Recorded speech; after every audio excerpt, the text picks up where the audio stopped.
Hello, everyone. Welcome to episode 13. So, isn't it appropriate, Amanda James, that we are on episode 13 talking about this particular person? Yes, it is appropriate because she was supposed to be 13.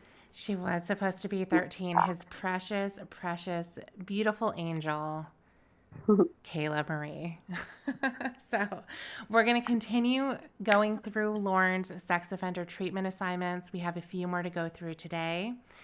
And hopefully, everyone's recovered from last week talking about the letters that he wrote on behalf of himself and also on the behalf of others. And I think we can all agree that the main theme of that was Lauren's a sad boy, and He's a, feel sorry for Lauren. yes, he is a victim. He couldn't say the word no, and people took advantage of that. Everyone, including Perverted Justice and Dateline MSNBC. That is right. That is right. If it weren't for everyone else, Lauren would not be a sex offender. Well, he's not a sex Mhm. offender. He's on the He's not a registry. fucking sex offender. He's a register as a sex offender. Right, exactly. He's the one in a million on that list. The Hmm. one that doesn't belong. So we're going to start from an assignment that is titled Grooming and Maintenance Behaviors. So we understand what grooming is, right? It's manipulation. It's kind of the wolf in sheep's clothing, doing nice things, saying nice things, being overly complimentary, love bombing, perhaps. Hmm. And it's all for manipulation purposes.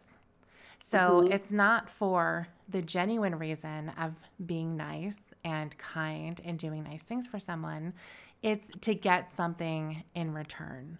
So I think in this assignment, we're going to find out, does Lauren understand what grooming is? I'm going to make a prediction that he does not Hmm. understand that at all. And like you said, you summed it up well. It's kind of an easy concept to grasp for most people. It's, you know, doing doing things to get the intended target ready for what you want from Exactly. them, Yes. right? Yeah, And perfect. yeah, Lauren, we see it in countless examples through the chat log Mm. over and over again. And Lauren he has a professional trying to teach him these patterns and show him what he did wrong. And we will find out if that professional was successful in explaining it to him. It's a tough job, right? It's a tough job Oh, explaining something to Lauren. mm-hmm, definitely. Lauren knows how to do the grooming, but he can't quite understand what it is. Mm-hmm, So he's an expert in the behavior, but he's not an expert in understanding exactly what it means and why it's not a good thing. right. So the instruction here says it's important for you to follow up on the group discussion of grooming and maintenance by looking at your own behaviors. Spotting these is an important step for your treatment. So, question number one: what things did you do to prepare your victim or make it easier to engage him or her sexually? And what did Lauren have to say? Lauren said, I called quote unquote her beautiful, precious, an angel, and tried to make her feel special like I felt when I talked to quote unquote her. The frustration the treatment provider must have felt because I'm frustrated reading that, and I We're only imagine on you are too. question one. I know, but he just misses the mark so much. Okay, him calling her beautiful and precious and all that is part of his grooming of her, Mm-hmm. certainly. But if he had been paying attention or if he understood the question, he would have said something like, um, I exhibited grooming behavior when I tried to tell her that sex equals love. And I would bring up sexual topics to her and then, follow it up with, of course, I want to do those things with you. I love you. That's a Yeah, perfect example it of a is. grooming behavior Yeah, that he didn't see. And yet exactly. again, yeah, in this answer, he had to like insert the that little bit about how he is actually the victim, don't forget, and we should feel bad for him, because he only did that, he only talked to her like that to make her feel special, because she made him feel special. Yeah, And that's what he was trying to hold on to. He wasn't doing it for like perverse reasons, or because that's what like stimulated him sexually. It was because it just made him feel special, and he wanted her to feel the same way. right. Yeah, exactly. They were in a relationship together. It wasn't just Hmm. him being a pig. It wasn't him being perverted and going after her for the 400 pages of reasons that he went after her for. But it was to have this loving relationship, this reciprocal relationship, that it went back and forth. I was giving her something, but she was giving me something too. And I Hmm. wanted to keep that going. I didn't want to lose her. And in order for me to not lose her, I had to engage in the things that we were talking about. Because if I stopped, she was going to leave. Yeah, that's all she wanted. Hmm. This perverted, horny little 13-year-old girl just could not get her mind off sex. That's all she ever wanted to talk about. And Lauren Clearly. wasn't really into it like that, but he would have done anything to keep her talking to him. Hmm. Isn't that just the most ridiculous thing you've ever heard? I mean, that's quite a standard with Lauren, because he says a lot of ridiculous things. But Right. Yeah, pretty much trying to everything. right, trying to play it off like that was the dynamic of their relationship, was that she was like, "No, Lauren, you're over here talking about picnics and what your favorite pizza is. I don't want to talk about that. Let's get down and dirty. Tell me the good stuff." Right. Yeah. Yeah. She was definitely like that, huh? It definitely wasn't him. No, of course No, not. no. She was the problem. If she wasn't provoking him, they never would have gotten to where they are today. Hmm. How sad. Yeah, but it is interesting how his response is not that of a groomer, an admitted groomer. That's not Hmm. what he's saying here. He's saying, no, it was a shared thing.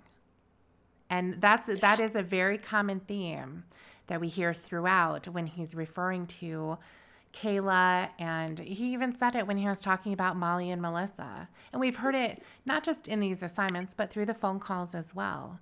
Well, she was doing it too. We decided that we wanted to do this. Hmm. It's never that he did. So he's not understanding.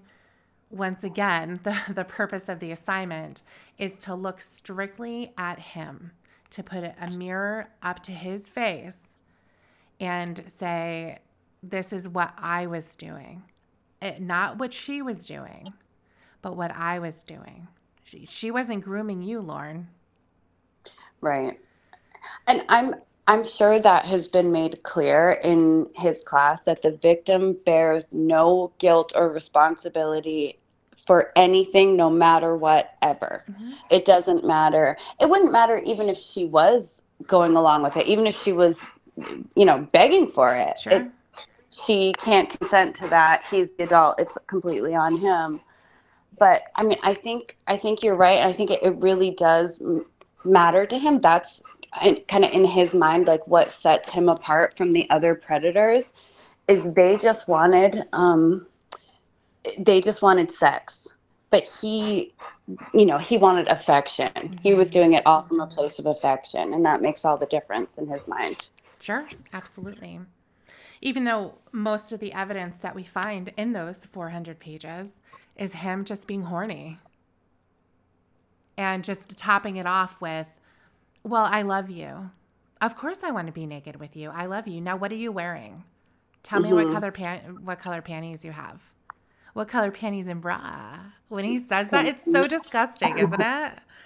Even though the way he Absolutely. says it, yeah, it's so gross. Especially because it's on the phone with that baby Mhm. voice. I know. That little girl. who told him she's wearing a little pink t-shirt and some blue jeans. And he's like, what? Because he wants to hear it again. I know we Gross. laugh, but it's just because he sounds so stupid. I know that's one of the more disturbing elements of the whole crime is that when he got on the phone with that toddler, Yeah, he was extra excited. I know. He really was. Ugh. So now we have the second question. All right. So, what ways do you do some of the same behaviors now? And Lawrence starts off with an answer here, and he had to mark it off because, or cross it out because it doesn't answer the question properly. Um, so what he has crossed out here is, I don't. I'm not in the mental position at the present time to engage in any relationship, but I'm getting there.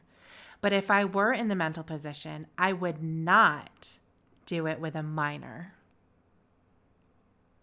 So he's basically saying, well, I don't have a victim right now, so I'm not doing anything at this moment. Right. Because he's not in the mental position Right. to engage in a relationship, but he's getting there. He's getting there. I mean, he was damaged severely with this with the sting, with Hmm. him wanting to love Kayla, and he put his heart and soul into that. And when Chris Hansen walked out, that got ripped away from him, and now he has to recover. That's Well, essentially and, what I think he's saying here. yeah, and not to mention Paula. I mean, she Paula. from the get-go. So he had a lot of work to do in order to Yes. be ready for his Yeah. next relationship. I feel like he has confused his sex offender treatment class and like whatever other therapy, substance abuse treatment, or whatever other therapy he's getting through probation.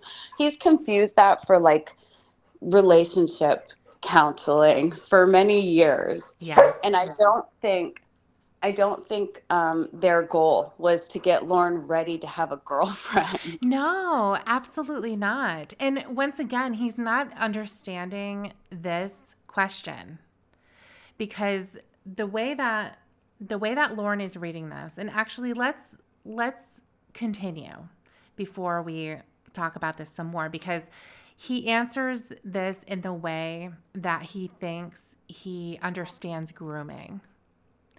And we can see that in his response. So the question again, what ways do you do some of the behaviors now? And he's like, well, buying gifts, giving them extra attention, giving compliments. And right at the bottom, a sentence that's not crossed out, which I believe is a part of his actual answer. I groom my boss, mom, aunt, uncle, and dog, and some friends. So, so given his response here, what does that tell you about what Lauren thinks grooming is? I think it shows that Lauren thinks grooming is simply being nice to people, complimenting, like, yeah, doing anything for a person is grooming. Mm-hmm. And like we went over, no, if you're nice to someone and you don't want something in return from it, you're just being nice. It's just somebody that you care about. Mm-hmm. But Lauren think it's so stupid. I have a hard time even wrapping my brain around it. Yeah. But yeah, he thinks it simply means, being helpful, being considerate of people, I guess is grooming. He grooms his dogs Well, he feeds them and he pets them sometimes, I guess. sometimes. He lets them lick his feet. That's grooming. That was You know, unnecessary. I know. I know. I regretted it as soon as I said it. It's ironic though. He doesn't groom his dogs.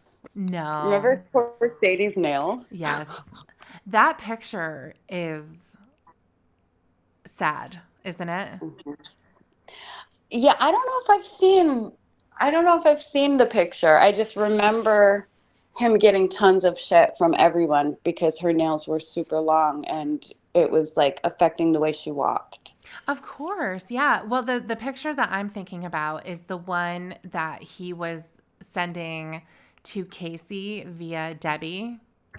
Hmm. And he wrote a sign and was saying, like, hi, Casey, something to the effect of, if you want my number, Debbie has it. P.S. I'm single. And then he drew hearts at the Hmm. bottom and colored them in.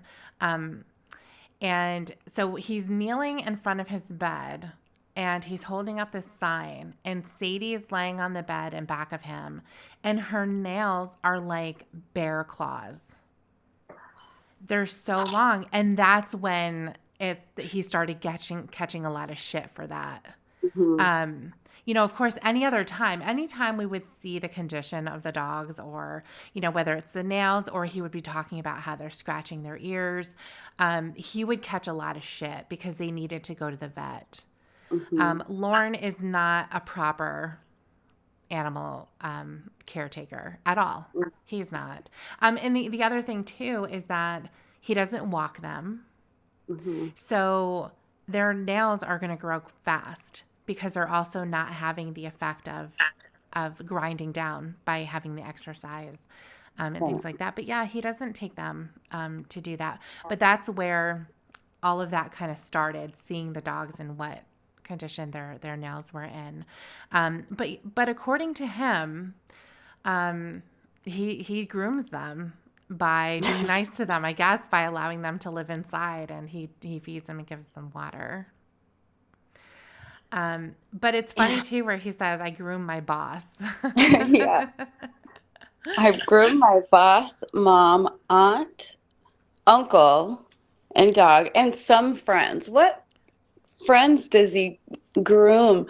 I This is another one of those examples where I want to get a red pen and correct this assignment and just like cross the whole thing off and be like, no, dummy, you did not understand the assignment. I want you to define grooming for me because you don't get it.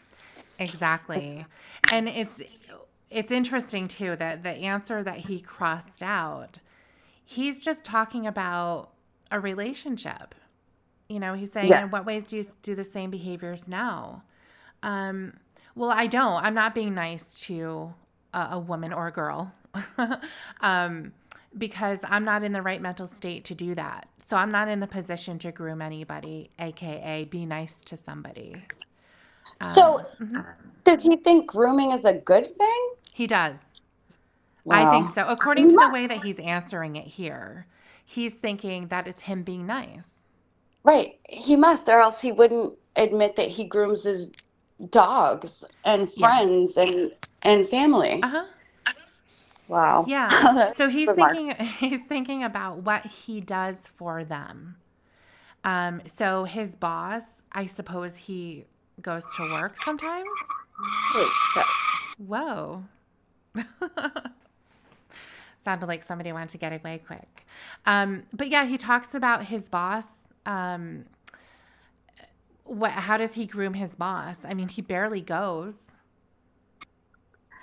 Yeah, sorry about that. That's okay. Yeah, I would love an example of that too. And again, I want to take my red pen and do it again and be specific this time. Right. How he grooms his boss, what, by making bad jokes and saying good morning, um, coming to work sometimes. Right, exactly.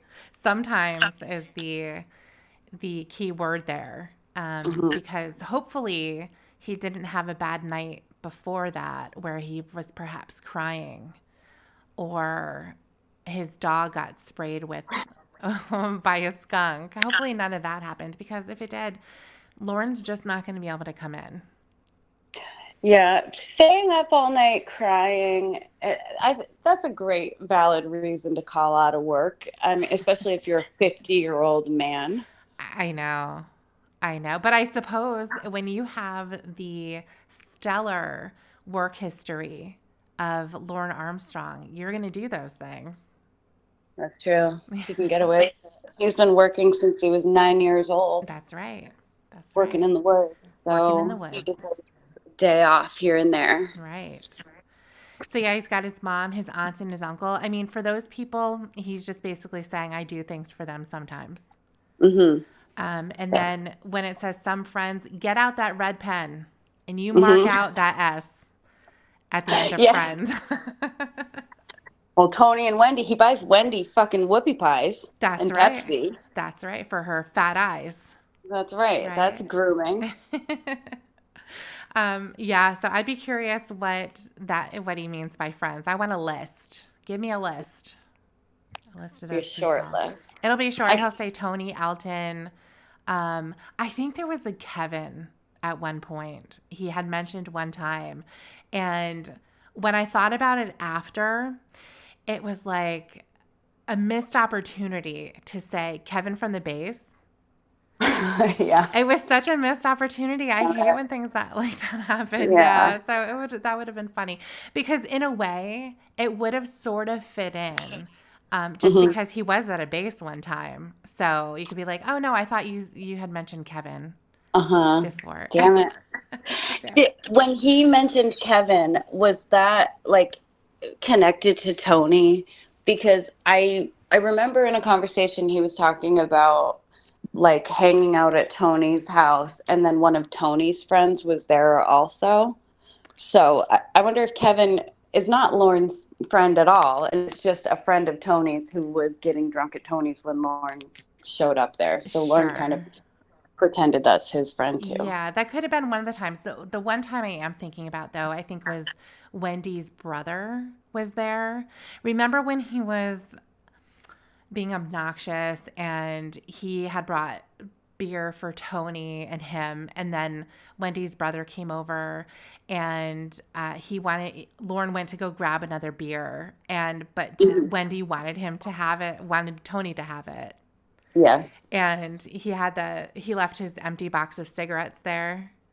Yeah, that showed them. Sure, nope, you can have them, but it was empty. Whatever, Yes. stupid idiot.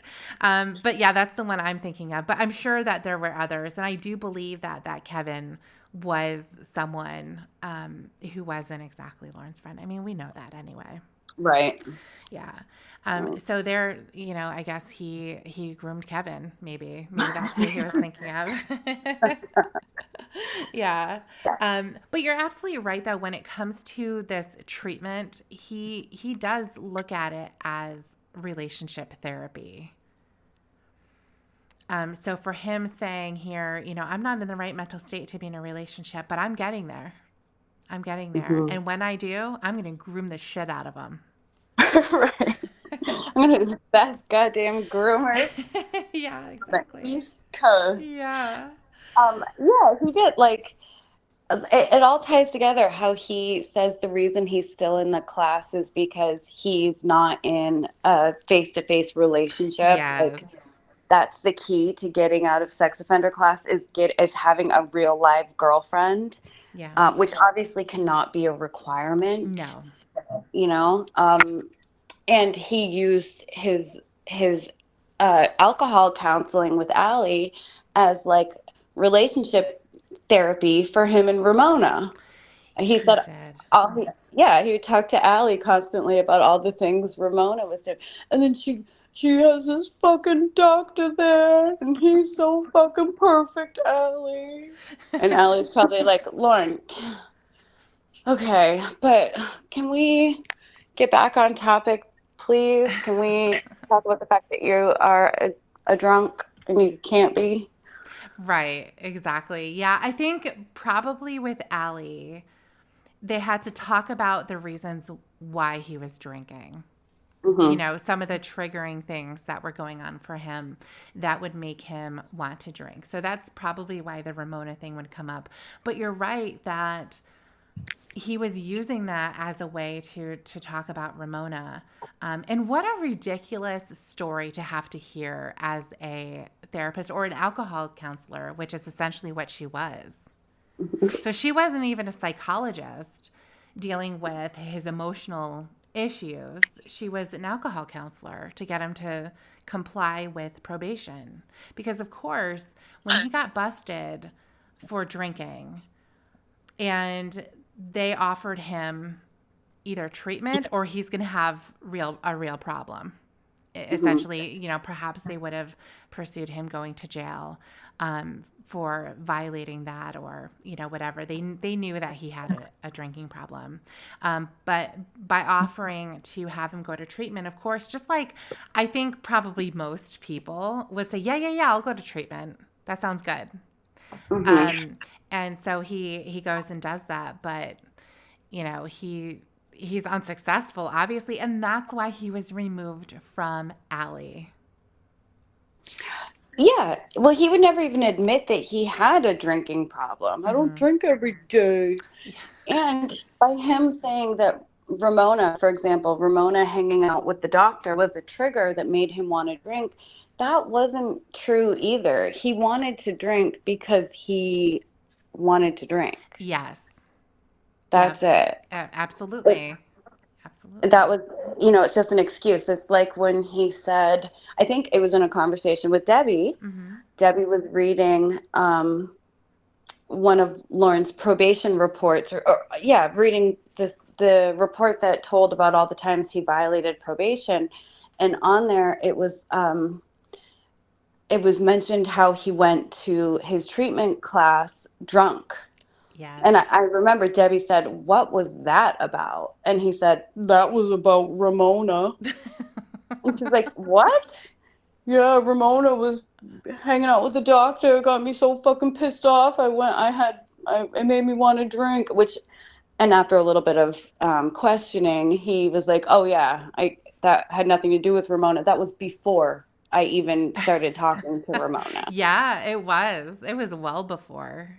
Right. Yeah, that's funny. That's just his go-to. "It's your fault that I drink, and therefore it's your fault that I abuse you when I drink," That's right. That's which right. is one of his favorites. So the next question here. What behaviors do you do now that keep your sexual problems alive? What thought patterns and behaviors keep your cycle operating and your offending skills sharp? Oh, I can't wait to read this one. I'm sure he didn't understand a word of that. Well, let's see what he has to say. Take it away. Okay. He said, I'm more aware of what I I'm more aware of what I did then. So I put space between me and females I have an interest in because I'm still trying to get myself back to my normality. In order to do that, I need to look at what I did wrong and accept the blame for my own actions. Okay. So, Okay, a non-answer. a non answer. So, question number one: what behaviors do you do now to keep your sexual problems alive? Was there any answer in here to that? No, Okay. not at all. All right. So, the next question: what thought patterns and behaviors keep your cycle operating and your offending skills sharp? Did he answer any of that? He did not. Okay. His answer just said, I, well, first of all, it's a lie. I'm more aware of what I did then. And he's clearly not because he doesn't even understand the concept of grooming. Mm-hmm. Um, but then he puts space between himself and females he has an interest in. And again, regardless of even when this was written, that is not true because we know Lauren does not want space. He wants closeness above all things. He does. He wants closeness and obsession. Hmm. Yeah. So, yeah, I mean, what exactly is he saying here? He's saying he's putting space between himself and females, so he's keeping himself distant Hmm. because he's not ready. Yeah. He's trying to get back to where he used to be. Isn't that a classic line? Yeah. To his normality. Right. Lauren, that's not your word, okay? Where did you Yeah. get that? And he's saying that in order to do that, I need to look at what I did wrong and accept blame for my own actions. Well, he says that, but I think he would also need to define my own actions Hmm. and accept the blame. So he has to understand those things, and he doesn't. Clearly, we see that throughout. Um, But it's odd that he's saying that he needs to do that in order for him to get back to his normality. And if he gets back to his normality, then he's going to be able to cut off that space that he has between him and females that he has interest in, because he's going to be all better. Yeah, I don't even know I was what going to ask you, does that make any really. sense? I think that's what he was trying to say. Like right now I don't have any behaviors that keep my sexual problems alive because I know that I'm messed up in the head. I know I'm fucked up and so I know better than to try to pursue a relationship with a woman. Mm-hmm. But I'm getting there, and in order for me to get there, I've got to take accountability. I've got to, accept the blame, which he does not. He never has and never Mm-hmm. will. Um, but all of his answers are like they sound like a closing summary after a real answer, or what should have been a real answer. Like if he had been answering this question properly, he would have actually named the behaviors, given specific examples, and then maybe at the end of it written this sort of little like summary.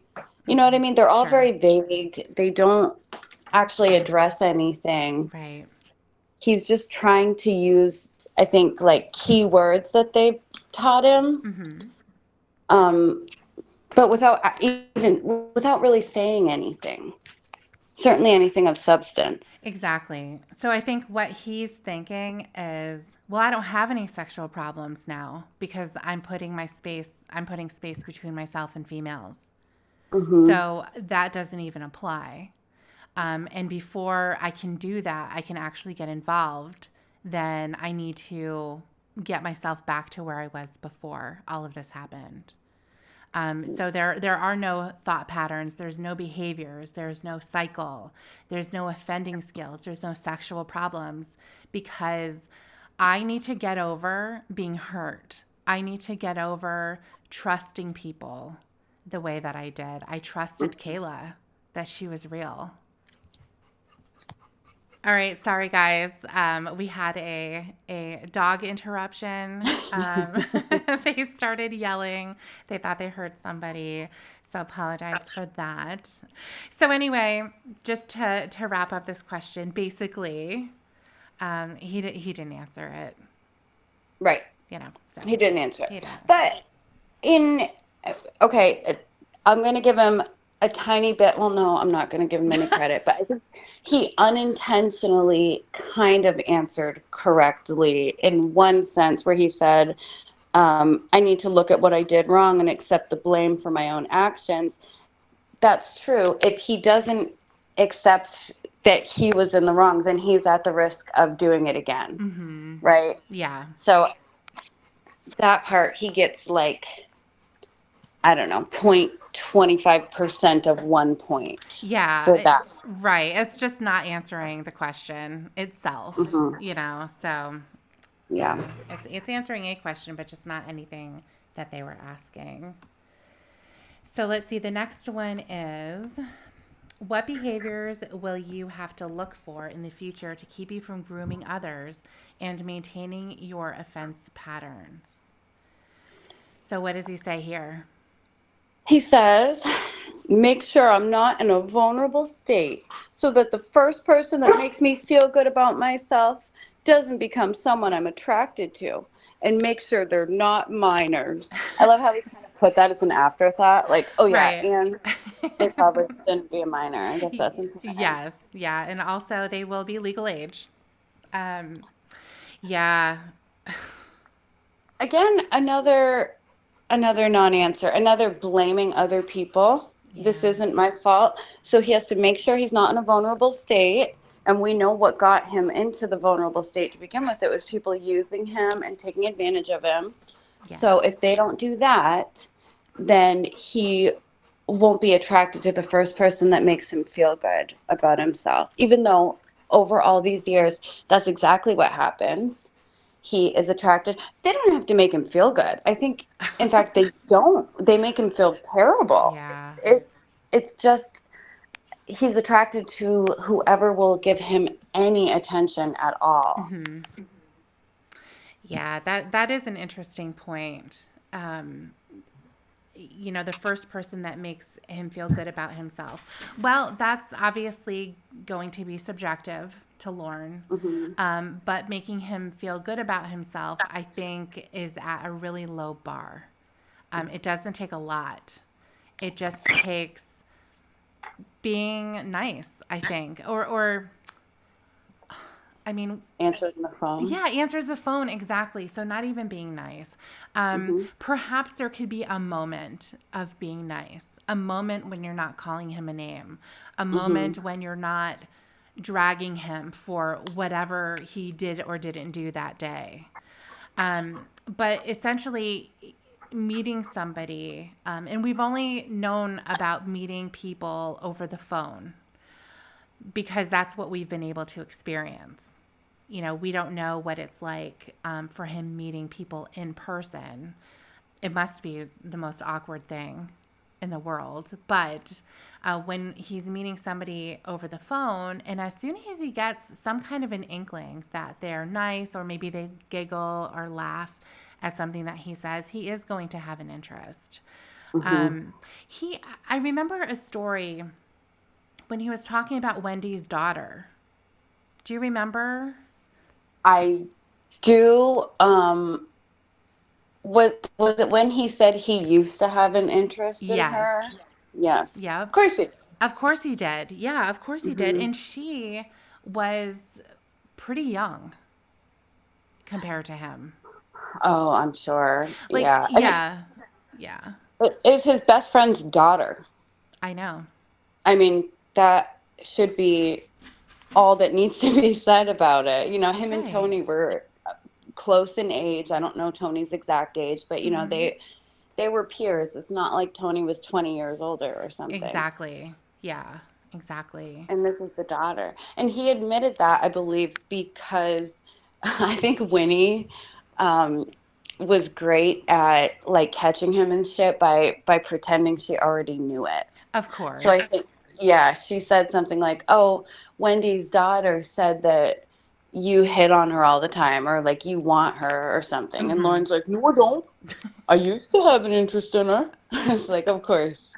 Of course you did because she's female and you Mm-hmm. will target every single female that you possibly Yeah. can. Yeah, so of course.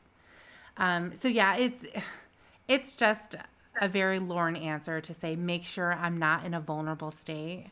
Well, how are you going to know that you're in a vulnerable state? Right. People generally don't when it's through retrospect that you're like, "Oh, I was really bad off at that time. My mind wasn't correct." Yep. Very few people are like, "Right now I'm so vulnerable." Yep. You can make me do anything and it won't be my fault. Right, exactly. I hope I don't run into a person that makes me feel good because I'm going to be attracted to them. Then we're really Right. in trouble. And certainly Lauren of all people has such little self-awareness. I would say zero self-awareness Yeah. actually. Hmm. So he's definitely not going to be in a position to be able to like accurately judge his mind frame. And Absolutely. for both of these questions, the the his answers are just so wrong, and I want to be his teacher so I can give him an example of what a real answer would be. And I think a good example for the combined questions would be um, like, for example, he admitted recently that he would fantasize about girls from high school. Yeah. That is that is a behavior that keeps his sexual problems alive. Hmm. That's a perfect example of one, Yeah. of him not recognizing the boundaries there and understanding that you just cut the kids right out of your mind. They Yeah. don't belong there, and it's a problem that they are there. Hmm. Be it a 9-year-old girl or a girl from high school, a 9-year-old girl in the news or a girl that you went to high school with. Right. Yeah. And then his counselor signed off on it because she's probably just like, fuck it. Yeah. This is the best I'm gonna. It's the I best. feel bad. We've been over this assignment many times. I'm done. I just Hmm. can't do it anymore. Um, but yeah, so let's move on to the next one. So the next one is interesting. Victim questions assignment. So, what it says here, please answer the following questions as if the person you victimized was asking you directly. Be thorough and comprehensive in your responses. If you victimized more than one person, complete the assignment for each person you victimized. Well, at this time, Lauren was only admitting to one victim. Hmm. So, these answers are going to pertain to her. So, number one, why did you do these things to me? And would you like to let us know what Lauren had to say? Yes. Lauren says, oh, God, I did those things because you made me feel special and gave me attention that I was longing for a long time. I thought that what I was doing would make you feel special too, and didn't want to lose the attention I was getting from you. So, what I'm getting out of this response is that it's Kayla's fault. It's her fault. Exactly. Yes. 100%. How could he be so stupid? And then he's like, I don't know why I'm not done with the class. I finished the book. I Because it's know. full of this kind of shit. Exactly, exactly. And like I had mentioned when we first started this is supposed to be introspective. He's supposed to be critically thinking about his behaviors and answering them as deeply as possible, Hmm. to contemplate the question and really think about the answer. And he talks about spaghetti. So Right. he filled out the space, he put words in there, but it's not what it's supposed to be. And certainly this is the worst answer that he can give. Why did you do those things to me? Well, Kayla, if you weren't such a sweetheart, if you weren't such a precious angel baby, making me feel good about myself and loving the time that I spent with you, then I wouldn't have abused you. I mean, I wouldn't have done it if you weren't begging me for it, Mm-hmm. is essentially the answer. Yeah. I was going to do anything I could to keep your attention on me, and that's what you wanted. So I was going to give you what you wanted. Yeah. You wanted me to talk to you like that. And not only is it just the wrong answer as far as a victim um, predator interaction goes, and the wrong answer for this class, it's completely untrue. And if he had even glanced at his chat log, he would see that she wasn't encouraging that kind of talk. She clearly was uncomfortable. She did not want it. It was all him. Mm-hmm.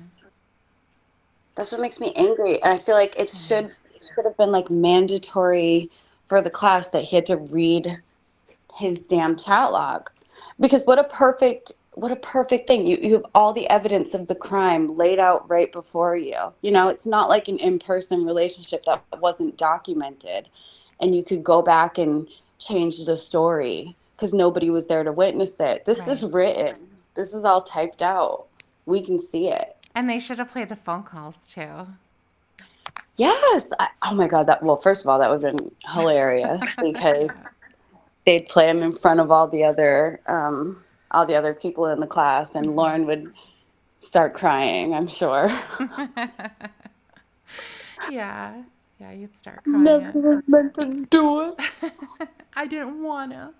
I didn't want to. Yeah, exactly. He's placing all the blame on her, and also he says the word special a couple of times here, and I Hmm. think that's really key. And it's disturbing as well because I think one of the things that I know I've heard when it comes to somebody who's preying upon a child in particular, making them feel special is what they try to do. That's what grooming is. Yes. And so he's making it seem like, well, you made me feel special, and I wanted to make you feel special too because we have a special relationship. Hmm. So what we're doing here is special. Right.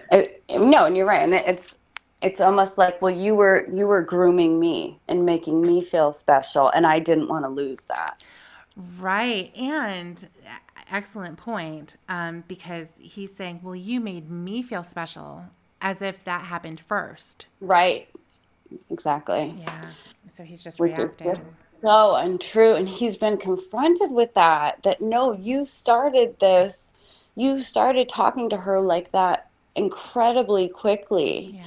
So the whole, I'll look out for you, don't tell anybody your last name. There are a bunch of weirdos on the internet. Be careful. This whole like protective persona that he tries to play it off still, like, no, I really wanted to help her, I wanted to protect her. Yeah. I just don't know how it got turned around. That is not true. The protector bullshit was more grooming in and of itself. Right. Like, you know oh, be careful, you're such a pretty girl, there's all these bad guys on here, don't trust any of them, you can trust me though, I'm a good guy. Yeah. I have two nieces your age, or they Hmm. were. They were your age. Right. You want to look at my dogs? Oh, by the Hmm. way, don't tell anybody your name. Don't tell anybody your name, but you can tell me though. And don't talk to anybody in that chat room Exactly. but me. Exactly. I know. Yeah. It's so obvious, isn't it? It's Hmm. like textbook. Literally textbook, Yeah. right? They could teach a class on grooming Yeah. by using examples of what Lauren did, from Exactly. what Lauren did. Yeah, absolutely. So here's the second question. Why did you pick me? What did I do? So what does Oh, Lauren have to say about this? fuck you, Lauren. He says, I did not target you. You just gave me something I hadn't gotten in a long time at the time, and I couldn't think straight. Hmm. So we're blaming Kayla once again. Hmm. I was so vulnerable. I didn't have anybody making me feel special in such a long time. And you made me feel that way. You made me feel that Yes. way. I didn't target you. I didn't even think about that. When you No. made me feel special, that's when everything got all turned around. Right. Yeah. Again, this is where the evidence should be presented to him Hmm. to to correct this answer. And I know I'm not a professional. I don't know what the fuck I'm talking about. I'm sure the treatment provider does, but I would think it would be helpful to be like, nope, nope, nope. We're gonna nip that in the bud right now because that is not what happened. You did target her. You reached out to her. Hmm. Perverted justice is always really careful not to talk to the guys first. Yes. They wait for them. And the fact that he targeted the other decoys and the real life girls, Hmm. you know, all goes to show that he absolutely did target these. And like was said to him again, I think during a conversation with Debbie and with Casey number 4 or 5 or whoever she is, Right. um, he wasn't reaching out to boys. He wasn't Right. talking to poor, lonely 13-year-old little boys. Hmm. And he's even said that they did target him. Perverted justice targeted him because they knew he was vulnerable, Right. which is completely stupid and absurd because they didn't target him at all. He reached out, like I said. And how would they know he was vulnerable? That's exactly what I was thinking too. Why would they know that? They didn't know you. They're like, oh, look, this guy, this Lorne, I can't remember his username, but this Hmm. Lorne guy, oh yeah, that's that guy from Maine, remember? Oh yeah, his family used him, and now he's really vulnerable. Let's see if we can get him to talk Right. He's dirty going to to an be underage really girl. easy. He's going to be really easy because perverted justice is actually the FBI. I guess so. Yeah, they knew everything They knew about everything. Lauren, Yeah. and they're like, his birthday's coming up too, Yeah, so let's let's get him see on if his we birthday. That's going to be fun. let's see if we can entrap him and arrest him on his birthday. I Poor mean, vulnerable loser. yeah, he's never going to have a good birthday from now on. They're all going to be shitty. Yes, I love that. I do too. I do too. Imagine, I mean, just imagine what it had to take all of the circumstances that had to happen, all of the stars that had to align for Hmm. Lorne Armstrong to walk into that house on his birthday. Well, it was all perfect and of Lauren's own doing. Yeah. Like we've talked about many times, the only reason he was in Nashville was because of what he did to Betty. Yes.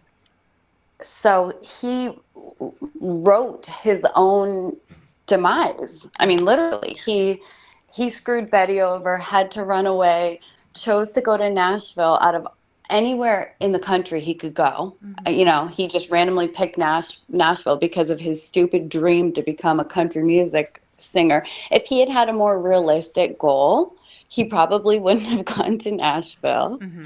and then he wouldn't have been in the area that the sting was being conducted in. Yeah. So it's all just totally perfect. It's I do perfect. sometimes wonder if they, because he did tell the decoy his birthday. Mm-hmm.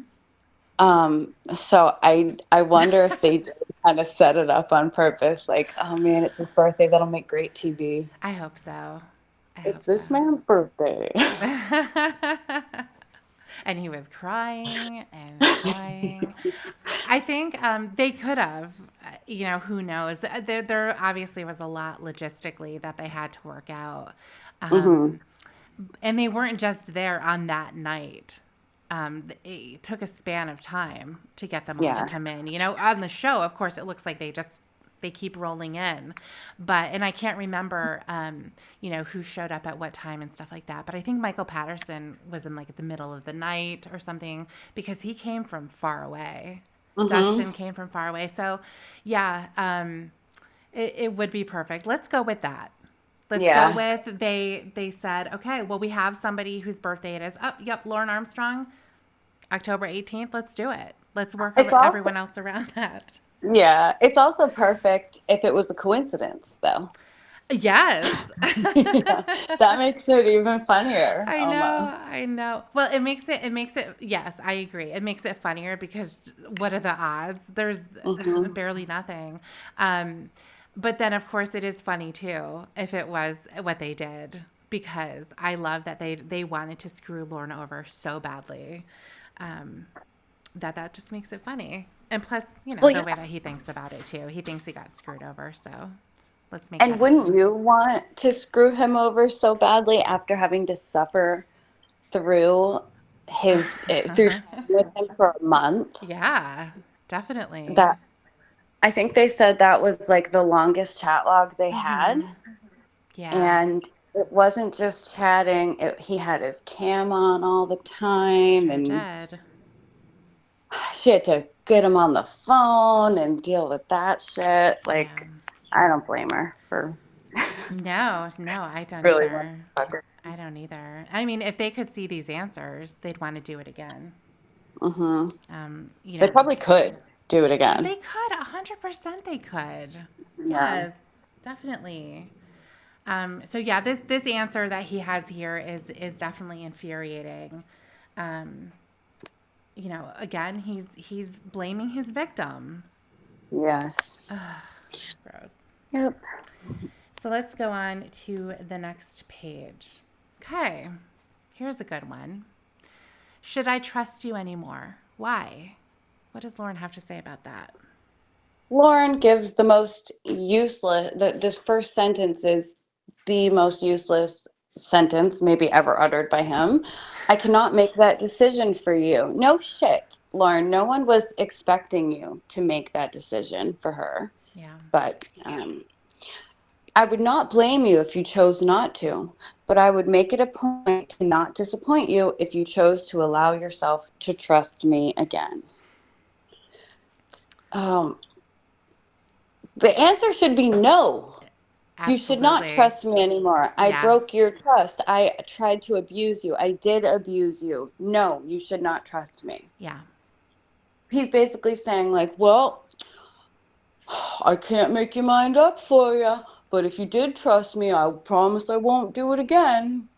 Are you fucking kidding? Right. And then also the fact that he said disappoint you as if a victim is going to be disappointed Mm-hmm. in somebody. Aren't there much stronger Yeah. feelings that a victim's going to have to the predator who targeted them as their prey? Perhaps. Of course. I mean, No, go really, ahead, please. yeah. No, there's so much to say, right? I mean, the fact that he would say, I'm Mm-hmm. not going to disappoint you again. How about I'm not going to victimize you again? I'm not going to abuse you again. Mm-hmm. I'm not I'm not going going to to traumatize you. traumatize you. Yeah, hurt you. Mm-hmm. Pretty much in every way imaginable. Um, yeah. Disappoint is fitting though for the way Lorne has framed this all in his mind. Mm-hmm. He let her down because he was so vulnerable. So again, like, I'm sorry I disappointed you. That's kind of playing into the idea of like, I was so messed up at the time. I didn't even know what I was doing. I wasn't being malicious. I Yes. wasn't trying to hurt you for my own like personal gain. So we're not going to use the word abuse or victimize. I know I disappointed you. I disappointed my family. I disappointed myself Yeah. because he's that he's the sympathetic figure here. Mm-hmm. Yeah. Wow. No, no, that's crazy. If you chose to allow yourself to trust me again, I Yeah. don't think you choose to trust somebody necessarily. I think you either do or you don't. It's Yeah. kind of something that you can't really control. Mm-hmm. It's just the feeling that you have. So I don't know why he would even answer it like that. Again, it's just such a non-answer. Like, oh, I Mm-hmm. can't answer that question for you. Yeah, it's out of my hands, Kayla. Hmm. You know, if you're gonna be a bitch and not trust me again, that's your problem. You Hmm. know, that your feelings are your problem, not mine. So, Right. you know, but if you can be open minded and you can be open to trust me again, because I never wanted to hurt you, like you said. Saying something like disappoint means I made a mistake. Right. And, I didn't mean to. I didn't want to hurt you. So therefore, it's your choice if you want to forgive me or not. And if you do, I'm not going to try to rape you again. Right. I mean, isn't that crazy? Yeah. I promise I'll never do it again. If we can be friends, Right. maybe we can be more than friends and I won't disappoint you again. Like, what the fuck are you talking about, Lauren? This is your 13-year-old victim. I know. Well, we remember hearing him talk about his other victim, Molly, and how, according to him, they were in touch for quite a long time. So they Hmm. spoke when she was, I'm thinking, a freshman in high school. Hmm. Just based on the fact that he said 4 years later she's turning 18, and she had graduated high school, and then she was going to go down to Nashville and they were going to try it together. Yeah. Um, Yeah. yeah, so they had a special relationship, right? Yeah. Again, she wasn't his victim. They were good friends. They were special to each other. Yes. Exactly. Mm-hmm. And he said that it's hard to think of her as my victim. Mm-hmm. How could she be anything but? She was a child. And he was asked if he had kept in contact with her after Nashville. Mm-hmm. And he said, no, I didn't because I went to prison. Do I wish I had kept in contact with her? Yeah, I wish I did Yeah. because she was a very special girl. Yeah. Yeah, And exactly. It's so yeah, gross. that shows you right there what he thinks of their relationship. Because if he Exactly. saw it for what it really was, he would not have said, yeah, I wish I had been able to continue abusing her and grooming her and victimizing her. Yeah, exactly. He would have wanted, if he could look at it in a normal way, and we know that he can't. But if he were to look at it in a normal way, he would want her to move on, from him. He wouldn't want to maintain this special relationship, because I think it would also solidify for him that they did have a special relationship. Look at what they can still have.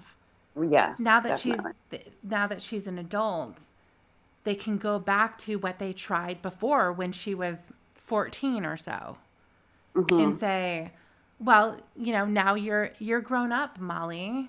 Look at you. You're a woman Hmm. now, and we can have the relationship that I wanted to have 4 years ago when you were a child. But you weren't ready for that, Molly. Uh-huh. You know. And now it's legal. Yeah. Have you gotten it all out of your system now? Yes. Hanging out with all the high school boys. Mhm. Now you're old enough to Yeah. be in a relationship.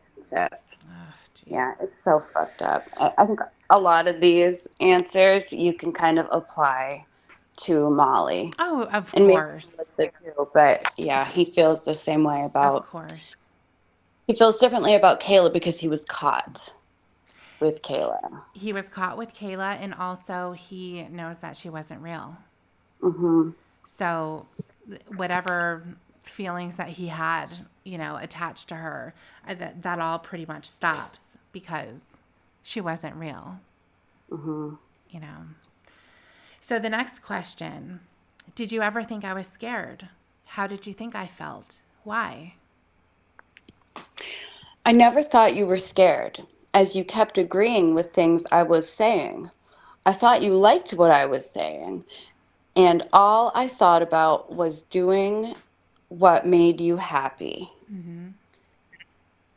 And again, we need Exhibit A, the chat log, to completely discredit that. That is not true. She technically she was agreeing with the things he was saying, but all she would say is, "I guess so. Okay, if you really want to." He'd ask her these graphic questions like, Yeah.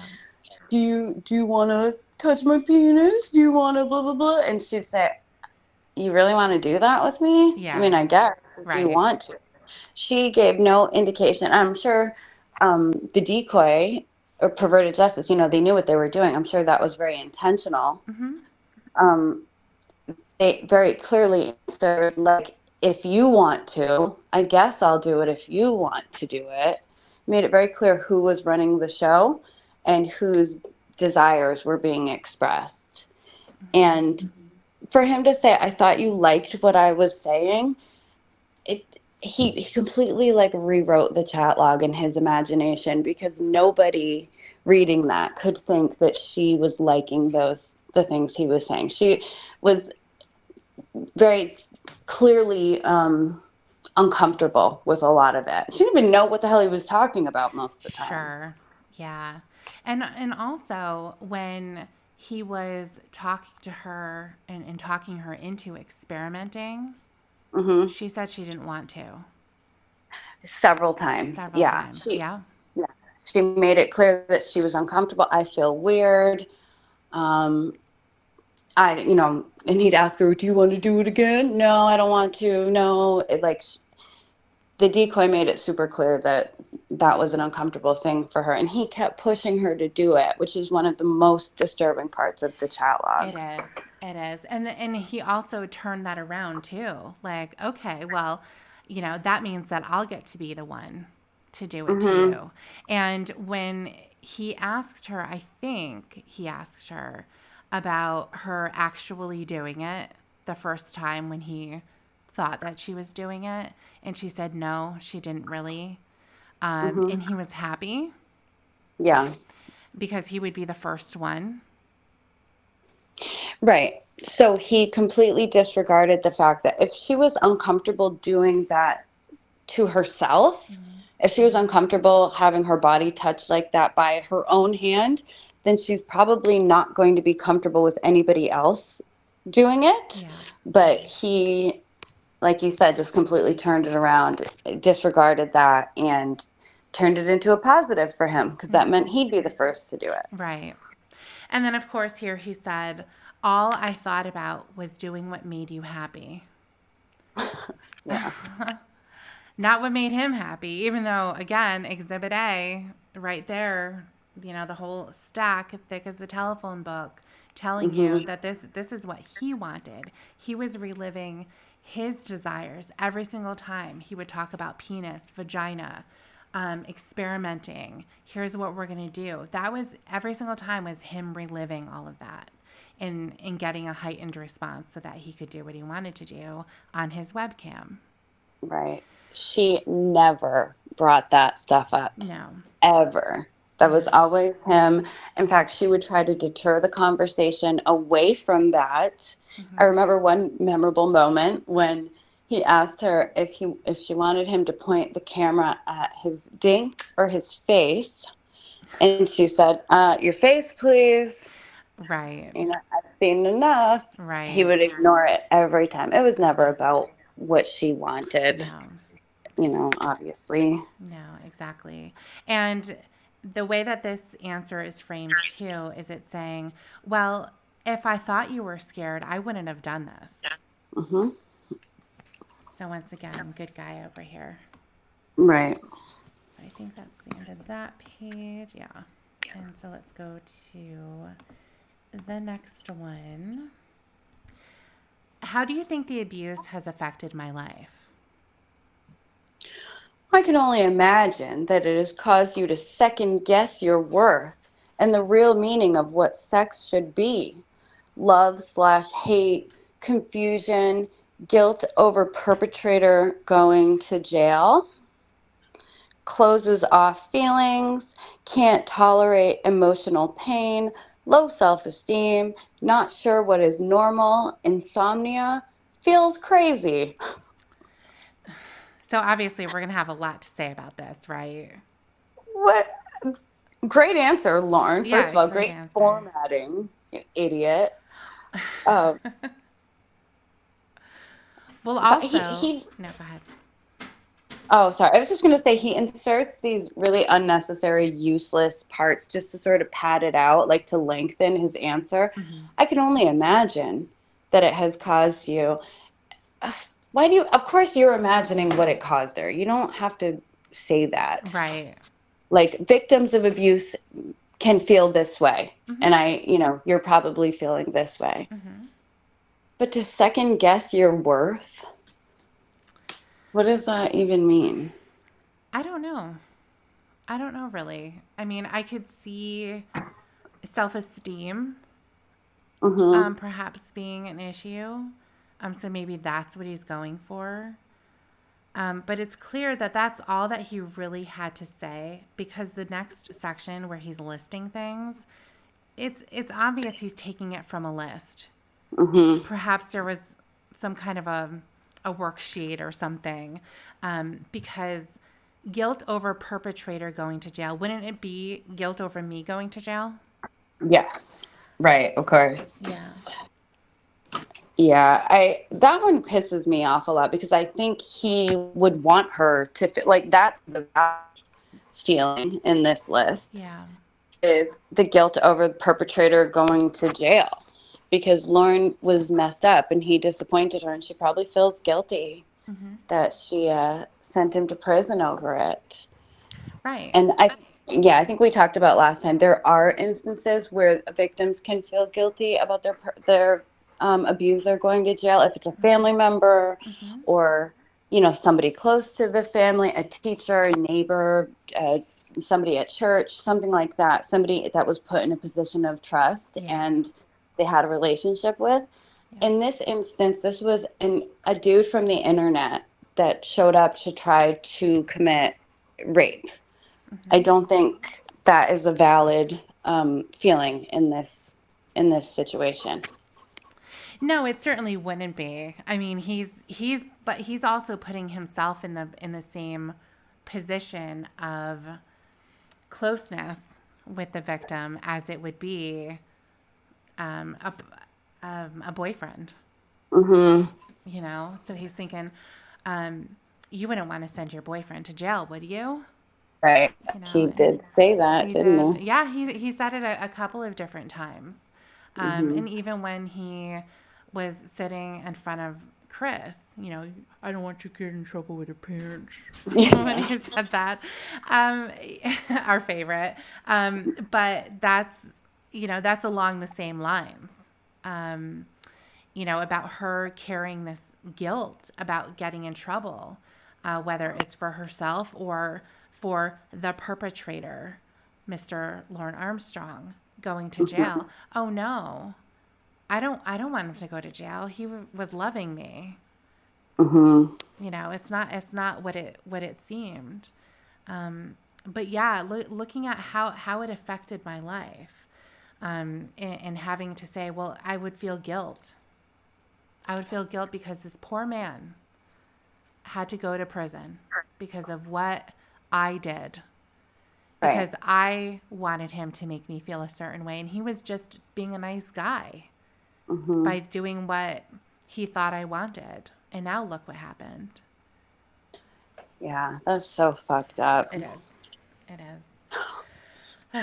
And and also when he's going through this list, he doesn't really understand what these mean, I think, and what it would apply, how they would apply to a victim, and how this type of trauma, how it would be really lifelong, and oftentimes it really is lifelong.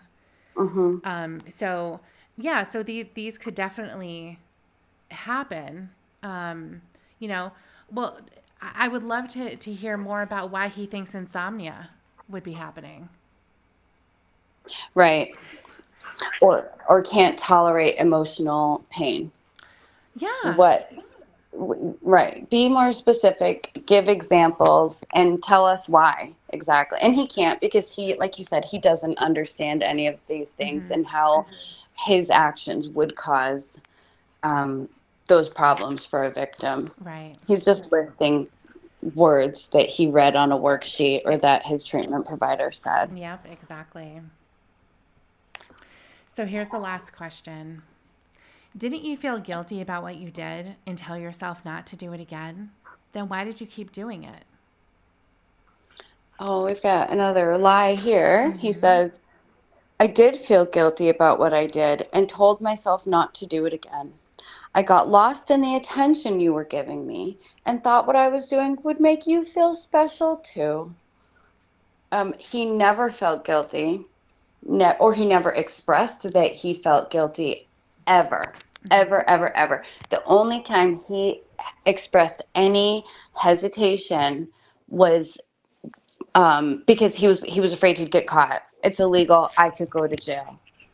He never Exactly. said, you're too young. You don't understand these feelings. You don't understand sex. You don't understand, what this will do for your future. Never. Right. Except, you know what? He did kind of understand. He just disregarded it because pretty early on in the conversation, he was asking her like, "What have you done with a boy so far?" He wanted to get into the like her sexual history, Yeah. and she's like, "Well, I just kissed him, and I don't really know much about sex." And he's like, "All right, I'll tell you about it, but don't you do this with a boy until you're ready, okay?" So it sounds like, judging by that, he did know that she probably wasn't ready for any of this Of stuff. course. Of course. But he was going to keep talking to her until Hmm. she was ready. He was going to talk her into it, and that's exactly what he did. Yes, exactly. I felt guilty and I told myself not to do it again, but you did it every day for 30 days. Yeah.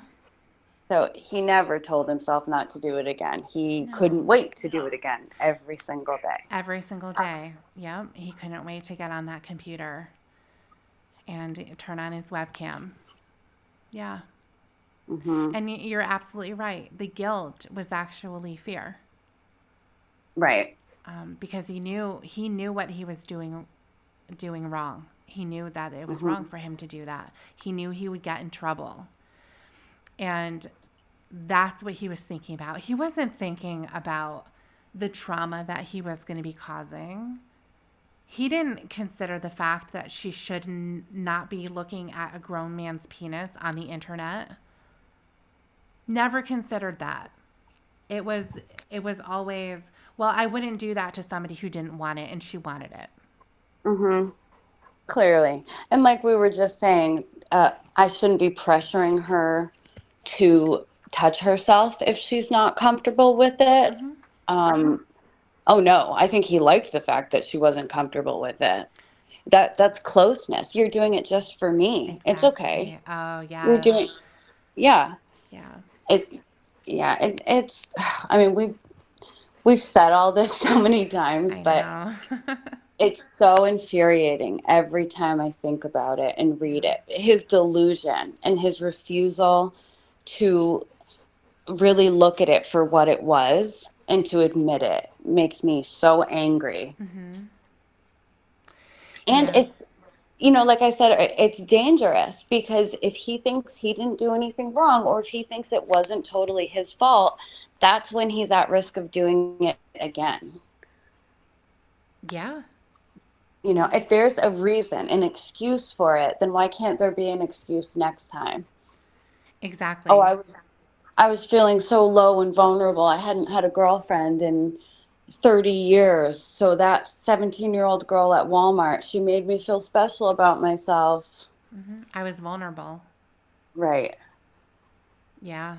Because that's all it's going to take, right? He just Mhm. can't be vulnerable. And Yeah. so if For nobody makes him feel vulnerable, then he's not going to do this anymore. Yeah, if nobody treats him badly and him being vulnerable, it just comes from somebody treating him badly Yeah. in his eyes. Using him, not showing him gratitude that he felt he deserved. Who knows what bullshit he would come up with. Yeah. So now we have the last assignment. No, I'm sorry, I lied. The second to last assignment that we'll be going through tonight.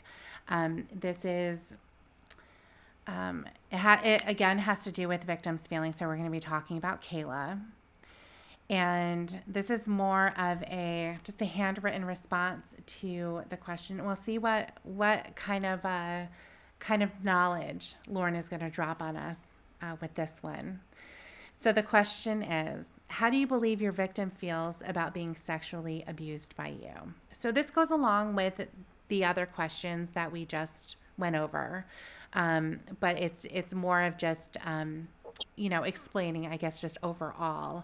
How do you believe that your victim feels about being sexually abused by you? So do you want to get started?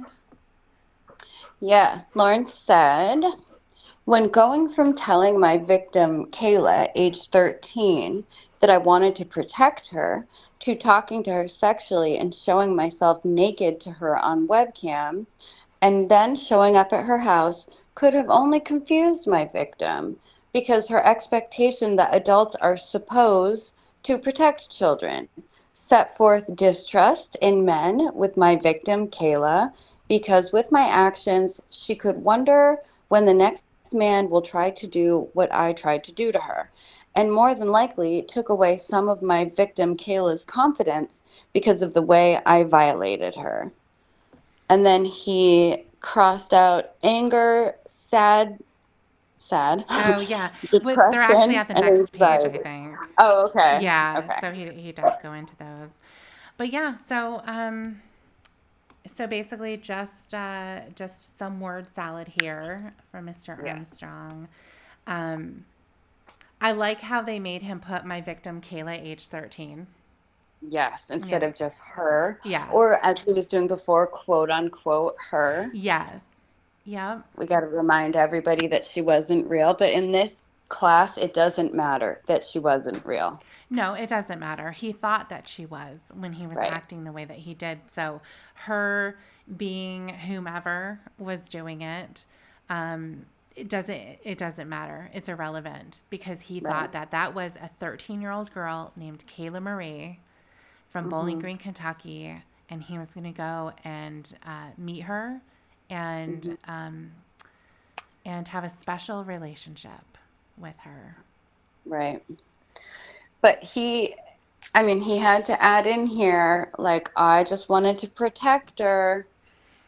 Yes. Um, I think this was probably the result of a lot of talking and corrections from the class and the Hmm. treatment provider Hmm. because he could tie the two together like, well, Lauren, how do you think she would feel when you sort of presented yourself as a protector, but then you tried to abuse her? Don't Hmm. you think that would confuse her? Like, adults are supposed to protect me, but this adult wanted to hurt me. Yes. So I don't think that he could have come up with that on his own. Mm-hmm. I think that's straight from them, straight from the treatment provider's mouth. Um, Yeah. yeah, and then he just starts to list shit that like he couldn't remember exactly what they said, so he's just throwing out some words in there like, oh, confidence, probably, Yeah. uh, distrust in men, violation, the end. Right. Yeah, he doesn't expand upon any of those. Again, just like with his previous questions, he'll just make a list, but he's not going to say why. Why does that apply to you in this Hmm. particular instance? Um, and then in the very first sentence, going from telling. How about going from grooming her? Well, You know, exactly. he Right. was, Exactly. yeah, because when he's saying, I was telling her that I wanted to protect her, it's his way of saying, well, I was telling her that because that's what I wanted. I just wanted to protect her. I just Hmm. wanted to be a nice guy. I just wanted to talk to her because nobody else was talking to her in there. So when he says that, we know that everybody knows that he wasn't talking to her for any other purpose than to do exactly what he did and to get as far with her as possible. But for him, he will not admit that. Hmm. So, that's why he gets so upset whenever that's brought up. I didn't want to. You know, when I said that I wanted to talk to her because nobody else and I wanted to protect her, that's a ridiculous statement. But he'll Hmm. say, that's what I wanted to do. I don't know how I got turned around. Within 45 minutes, I think it was, Absolutely. Well, or even yeah, shorter. It was very it quick. was very quick. But he was turned around from the moment he said, hi, ASL. Right. Exactly. And answered beyond that, beyond Mm-hmm. 13. He was Yes. turned around. Yes. Yes, And exactly. yeah, you're a little cutie. The Mm-hmm. boys at school must be going crazy over you. Yeah. I Yeah. mean, does that sound like a protector, or does that sound like every other pedophile who hits up a little girl? And Mm-hmm. like we've said so many times, the dead giveaway is Lauren wasn't reaching out to little boys who Right. nobody was talking to. Yeah. Like, oh, don't worry, little Billy. Don't give anyone your last name. Don't tell them the school. There are dangerous predators out there. Yeah. That wasn't on his mind. And he even admitted that. No, I didn't talk to boys because I'm not attracted to boys. Exactly. Okay. So, Exactly. yeah. Yeah. But yet he still can't say that he targeted Kayla because she was a young girl in a chat room. Hmm. He still can't say that, even though that's exactly what he was doing. And he answers the questions that are more indirect to getting him there, to saying exactly that. But he still won't admit that. No, he won't. I'm sure he wouldn't today. I'm No. sure he won't till the day he dies. Right. Yeah, exactly. And I think that would be a really good first step to like getting out of this treatment, to showing enough growth to be like, you know what, I did. I targeted this girl and all the other girls I targeted Mm-hmm. because I was attracted to them. That's what I wanted. Mm-hmm. Yeah, But he can't. exactly. So then it's going to go on to a second page here. And the second page is where he starts to make the list. Oh, okay. So let's see how specific Lauren can get. Okay. He says, angry. My victim, Kayla, has to be angry because of all the trust that I took away and being stripped of her innocence at such a young age. Okay. The innocence. He loved that. Yeah, he did. He stripped it away little by little. If there was any innocence left, he made sure to try to take it from her. Right. He And make it his own. right. Have it belong to him. How Mhm. many times did he talk about the innocence thing in the Mhm. chat? It was all about her innocence. It was all about the fact that she was inexperienced. It was all about the fact that she was undeveloped. It was Mhm. all about the fact that she was so young. And he celebrated that. He loved it. That was the whole Mhm. point. And he was going to be her first. He Yes. was going to teach her everything and show her everything. And he was going to be very gentle with her Hmm. because of how innocent she was. Yeah. So Yeah. why would Kayla be sad? My victim, Kayla, must also feel sad and constantly ask herself, why me? And what did I do wrong? That, oh, wow. What Right. a What did I shit do wrong? answer. Right. Yeah. Right. Well, that's what he's thinking. Kayla, you should be thinking, what did I do wrong? And you know what you did wrong, Kayla? You made me say those things to you Hmm. because you wanted it. I Yeah. thought you wanted it. Right. Yeah. And I think that there could be that type of a question for a victim, Hmm. who's thinking, who's really confused, and is thinking a lot of things, especially at a young age. Why was it me? Right. You know, did I do something? What was it that made it so that this person did this to me and not somebody else? You know, so that those questions could certainly come up, and that's why therapy and all of that and healing are going to be so important. Um, Hmm. but for him to be thinking that, um, you know, what did I do wrong? Well, how about sad? Just for the sake of being sad, that Hmm. there was somebody out there who viewed me as prey and used me.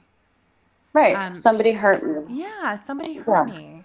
Somebody took advantage of me when I was so young that I had no idea what sexual relationships were. I had no idea um, what types of things I need to look out for to protect myself, to make sure that somebody's not just love bombing me Hmm. and, you know, taking those love bombs as true. You know, it's and also the fact that I'm 13 and this is a 36 or 37-year-old man. Hmm. You know, how about just being sad because of Right. that? Right. Just being sad that there are pedophiles out there that want to hurt kids Mhm. and that she was one of them. Yeah. And I think you're right that victims sometimes they do wonder, did I do something wrong, or could I have done something different? Should I have done something different? Mhm. Um, you know, maybe I didn't fight hard enough. Maybe I didn't scream loud enough. Maybe I didn't tell anybody quick enough. Maybe they never told anybody for years. Sure. And that's, like you said, something they need to work through with therapy. But for the rest of us who can see it from the outside, we all know that it is never their fault. They never, it doesn't matter what else they could have, there's nothing they should have or could have done differently. They were completely not in control in that situation, and all of the blame and responsibility lies on the abuser, Mhm. which is what Lauren is refusing to grasp here. Yeah. Like you said, I think he's thinking, well, Kayla should be thinking, what did I do wrong? Why me? Because in his head, she did do something wrong. She encouraged it. She was going along with it. Yeah. If she had said, no, Lauren, I don't like it when you talk to me like that, and I don't want you to do that, then he would have stopped. Mhm. Even though he wouldn't have. I mean, she expressed that she was uncomfortable with it. You could read between the lines. He didn't want to see that. No, no, of course he didn't want to see that. And I think that we can also look at the sting prior to him believing that it was a sting with Chris walking out when he was just interacting with his Kayla. And well, I haven't Hmm. had a kiss yet. Can I have a kiss Three first? times. Right. Yes. And so he would have continued the grooming. in order for him to get what he wanted. And that would have been by talking. And Mhm. that's the problem that I think that Lorne has as well, is he sees rape as a forcible act, which it is, Right. okay? But he's thinking of it just in the violent way. Mhm. He's not seeing that he's being forcible with his words by Right. coercing and getting her to do it by talking sweetly to her, and he doesn't understand that a rapist can be smiling as he's doing it. Mhm. And that, he's missing such a huge part, and he's not seeing himself as that person. Right. Well, and that a victim can be smiling while they're being Sure. victimized. Yes. That's another Definitely. thing. Like it doesn't it doesn't and I totally agree. He thinks rape is a violent thing. You're forcing somebody to do something they don't want to do. It doesn't matter when it's a child. They do not have the ability to consent. So even if they're literally like begging for it, I don't care if a naked 13-year-old plops down on his lap and begs him for it. They're never ever to blame. It's going to be rape. It's against the law. It's you know what I mean? Like Yes. it's never going to be okay. It's never going to be anybody's fault but the adult's fault. Yeah. And Lauren, again, of course, refuses to see it that way. She was going along with it. How many times has he said that? She was Many. going along with it. Many. Yeah, many times.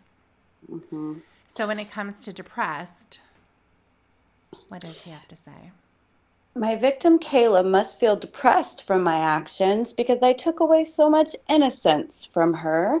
And she must feel like some parts of her are not as good as other people and is not as confident. So there we have innocence again. Hmm. The thing that he celebrated, the thing that he wanted for himself. Yeah, she must feel like some parts of her are not as good as other people.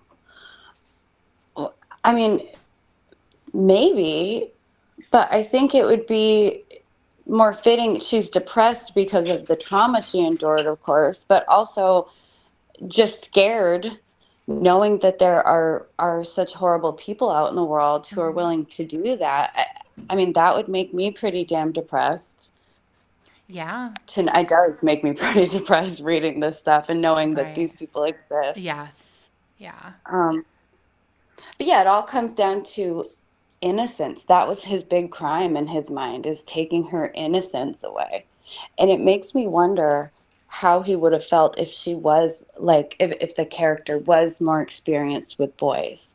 If she had had sex with a whole bunch of boys at a young age. Well, that wouldn't be taking her innocence away anymore, right? Because she had Right. already been there. Right.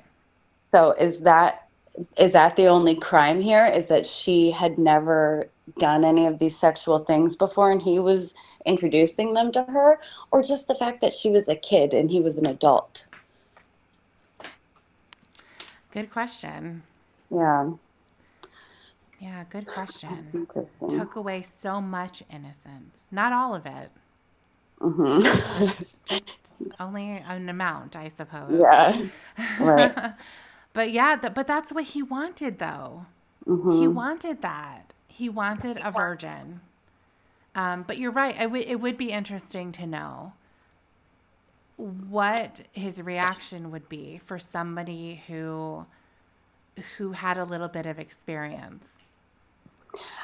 Yeah, I think it would probably be a lot more victim blaming. Hmm. And I honestly, I think he probably would mention that. Like, well, I didn't think I was doing anything wrong because she had already, she was already having sex. She Right. already knew all about sex. I thought she knew and she knew what she wanted. Right. Yeah. It makes me think of Molly. Hmm. Because when he talks about Molly, he talks about her having a boyfriend at the beginning. Now, who knows what reality that is? Because he did say at the beginning they were boyfriend and girlfriend too, that it happened pretty quickly. And I think we can again, we've said it before with the Molly chat log, we can just replace her name with Kayla Right. to come up with the next one, that the themes would be there. Maybe the words weren't going to be the same because you're talking to a real person instead of a decoy that has a purpose, that is saying certain things in a way and not saying a lot of things in order to make sure that something like this would hold up in court. But with Molly, um, she apparently had a boyfriend or something. I don't know to what extent she would have had experience, but the fact that um, later on down the road, when he said that they quote unquote broke up and she flashed somebody that wasn't him, I wonder if in his mind she maybe was a little bit more experienced, um, at least to a certain degree, than somebody like Kayla who had like nothing. Yeah. I mean, probably. And I think the same could kind of go for his other victim, Melissa, Mm-hmm. because I don't know any, he didn't say anything about like her boyfriends or anything with that, but he said he talked her out of doing drugs. Yes. And would an innocent little girl use drugs? Right. So Right. yeah, I it would be interesting. I mean, he should have to redo these assignments with those specific victims as Mm-hmm. well. Mm-hmm. I think some of the assignments say like if you have more than one victim, answer for each victim. Mm-hmm. And he, of course, is just focused on Kayla because for the longest time she was the only one he did consider a victim. Yeah. And I mean, he didn't even really consider her his victim. That's why he did the whole quote unquote thing, Yes. but they were forcing him to. Right. Which I love. Yes, I know. It's Yeah. important. It is important. Yeah. It's important for him to acknowledge her as a victim because in his mind she Mhm. was. She was real. Right. So, anxiety.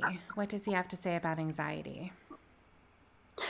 My victim Kayla must have anxiety and fear that someone may try violating her again. Um, maybe. Mm-hmm. Sure, I could see that, but I think it goes a lot deeper than that in ways that I don't even know if I could describe, to be honest. Sure.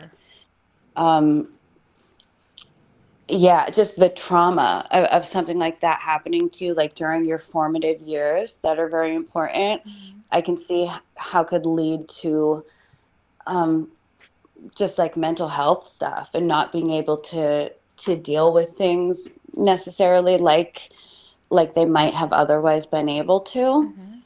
Mm-hmm. But I think anxiety is more than just, oh my God, there's a rapist around that corner. Is there a pedophile over there? You know what I mean? And Yes. I think he's looking at it in very like Literal terms. simple, right? Simple and literal terms. Yeah. Yeah. Yeah, definitely. So the next one we have here is confusion. That's a word that Lorne likes to apply to himself. He does. He was real confused, so he should be able to empathize with Kayla. Right. Let's This see. this should be his longest answer. Yeah. My victim, Kayla, must feel confused and possibly blaming herself for agreeing to take part in my fantasy and plans to violate her sexually.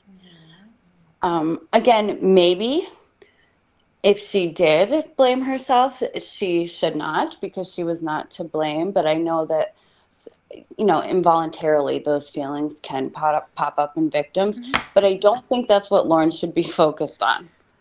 Right. And he Exactly. seems very focused on that. He is very focused on that. Yeah. The blame. Hmm. Hmm. I mean, yeah, I don't know.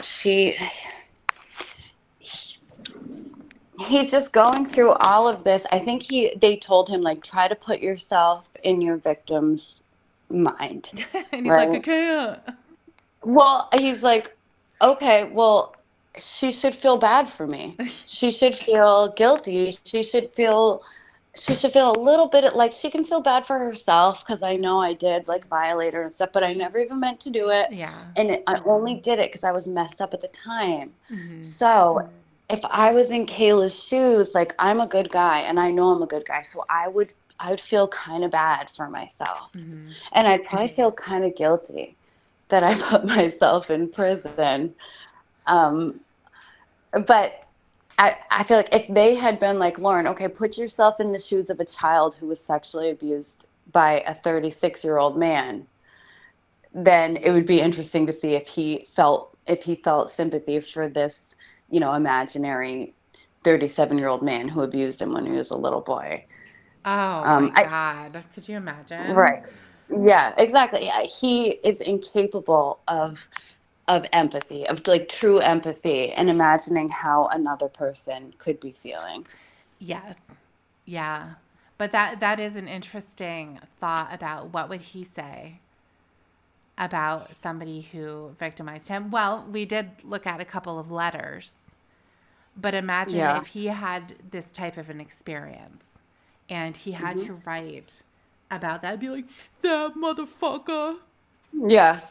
Oh God, yeah. Listen to him talk about his dad who didn't buy the beer Yeah. when they all got drunk together, or who didn't buy him a loaf of bread. Right. That fucking piece of shit. He's a fucking disgusting, pathetic piece of shit. Like he has more hatred for his dad for just being a shitty dad and just not being there. I mean, which is an awful thing, of course. Like, Absolutely, it is. Yeah. but he's got all this anger and heartbreak over his dad not being there to buy him bread and beer. And then Kayla she should understand that Lauren was messed up at the time. Maybe his dad was messed up at the time. Maybe his dad was vulnerable. Doesn't Like, why does apply. nobody, yeah, why don't these excuses apply to anybody who's hurt Lauren? That's an excellent question. Because that's the answer. Because Because they they don't. meant to do it, Right. and Yes. he never meant to He do it. never That's, did. Yeah. yeah. Yeah. It's a very interesting well, you can call them mental gymnastics, or you can just say that his way of thinking, how it's so different between himself and everybody else in the world. Hmm. Everybody else in the world lives by a different standard than him. And of course, it's true that we only have our own experience and the way that we see it. That's it. Hmm. It's not universal. Um, you can think about how I'm feeling, but that's in relation to how you would feel. That it's how you are thinking about happiness and sadness and depression. But that doesn't look the same for everybody. And for Lorne, um, he takes that to a different level, to where he thinks that he's different. He thinks that he's special. He thinks his circumstances are special. And Hmm. if you were to express something to him, oh, as a matter of fact, thinking back to when he was talking to his mother, and she said, "You never listen." What is his response to that? There's Well, nobody I've else never, in this family who yeah, listens. right. So it's like it never his stuff is special. What he's going through is special. He's in a world of hurt. So he's in a world of hurt, and no one else can be. It's just not the same. Right. He has it so much worse. And it's just like the way that he thinks about this class and these treatment assignments, that what he's gone through, and it's so much different from everyone else. Everyone else in that class, they're fucking gross. I hate them. Hmm. I want to punch them when they're telling me their stories. Well, what do you think they're thinking about you? Yeah, they want to punch him, I'm sure, because he's fucking dishonest Yeah. about it. Yeah. Like, I'm sure they're disgusting, Yes. horrible people. I'm Agreed. sure. Yes. Like, I'm not defending any of those motherfuckers. No. But if they're making him sick with their stories, then they're being honest. Mm-hmm. And they're saying that I did it for this reason. I had bad intentions. Yeah.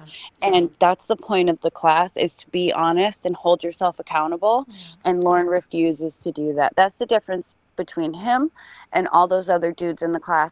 They meant to hurt somebody. They Yeah. meant to violate somebody. Lauren Yes. never even meant to do it. Right.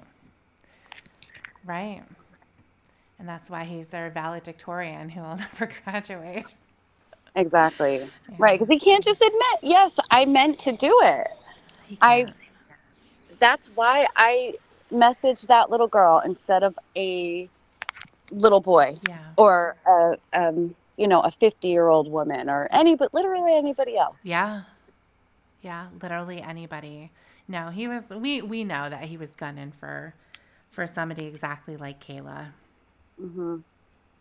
So, speaking of fault, the last one that we are going to look at here is actually regarding a question that says, whose fault is it that the sexual abuse occurred? Let's see what Well, he let's says. see. He says, "It is completely my fault that the sexual abuse occurred with my victim, 13-year-old Kayla. My 13-year-old victim, Kayla, never did anything to ask to be abused by me. My sexual abuse of my victim, Kayla, 13, is not her fault, and it was my own deviant thoughts and planning that put my sexual abuse into motion. From the time I started talking sexually to my victim, Kayla, 13, to showing myself naked to her on webcam, to the planning of meeting her, to the time I showed up at the Sting house. My sexual thoughts from the Sting were all based around thinking that my victim, Kayla, 13, wanted me to behave this way, so she knew I cared. I perceived this wrong. It was my own deviant thoughts that brought this forward, and it was myself that initiated and acted on my own deviant thoughts." I see a contradiction. Oh, okay.